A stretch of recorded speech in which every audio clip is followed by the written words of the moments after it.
Баршаңызға қайырлы күн достар. Бүгін сіздермен профитроли жасаймыз. Ендеше кеттік. Ең алдымен ыдысымызға суымызды, сүтімізді, майымызды қосамыз. Енді үстіне шым-шым тұзымызды саламыз да отымыздың астын жағатын боламыз. Осылай қайнай бастаған уақытта біз ұнымызды салып жақсылап араластырамыз. Енді араластырып болғаннан соң оттан түсіреміз де оны жақсылап тағы да араластырамыз. Араластырып болғаннан соң баяу отта артық суынан құтылуымыз үшін тағы да 1-2 минуттай ұстаймыз.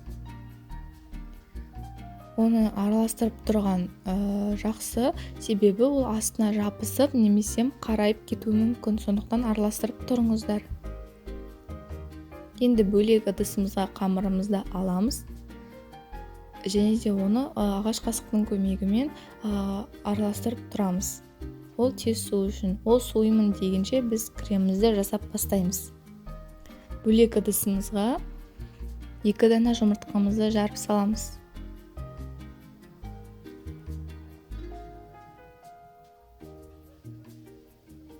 Және үстіне қантымызды салып, жақсылап венчиктің көмегімен араластырамыз.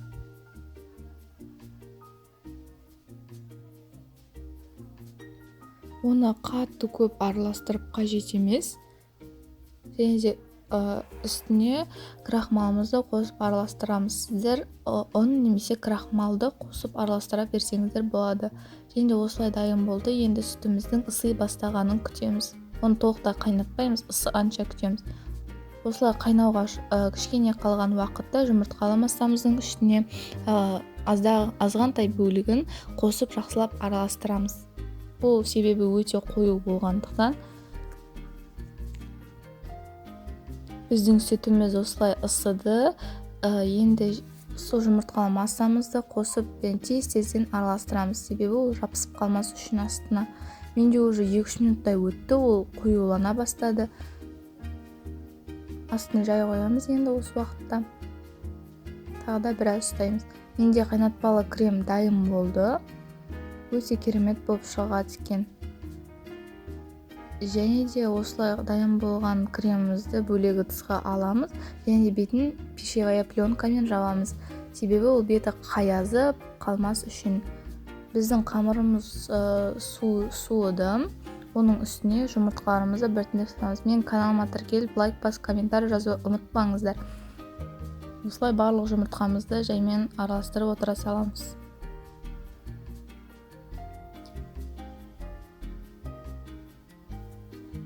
Және де осы кондитерский мешокпен әсемдеп салсаңыздар болады. Немесе олардың сізде ешқайсысы болмаса, кәдімгі қасықпен де сала берсеңіздер болады.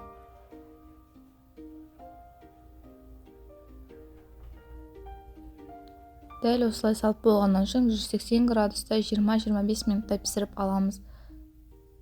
Креміміз суып дайын болыпты. Енді кондитерский қапшыққа салып, оны жақсылап тұрып қамырымыздың ішіне құятын боламыз.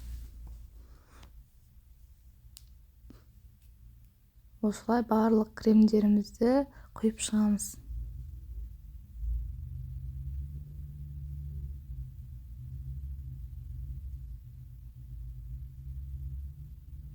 Мен әсемдік үшін осылай қант ұнтағын септім. Сіздер өздеріңіздің қалауларыңыз бойынша әсемдей берсеңіздер болады. Жасап көріңіздер, өте керемет, ауызда ерейтіні сөзсіз, сіздерге ұнайды. Ас болсын, жасап көріңіз.